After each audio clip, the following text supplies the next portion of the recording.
Georgia केट विल्यमच्या सुपुत्रा शुद्ध English भाषा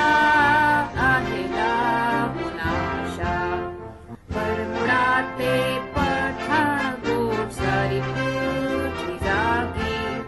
Jersey आणि निकराग्वा गाती गाणी तुझी भूभाल जॉर्जा केट विल्यमच्या सुपुत्रा शुद्ध इंग्लिश भाषा आहे लावूनाशा जशी हॅचर सोडवी ऑकलंड भूमी कर पुनर्स्थापन जुने उच्चटोनी भूभाल जॉर्जा केट विल्यमच्या सुपुत्रा शुद्ध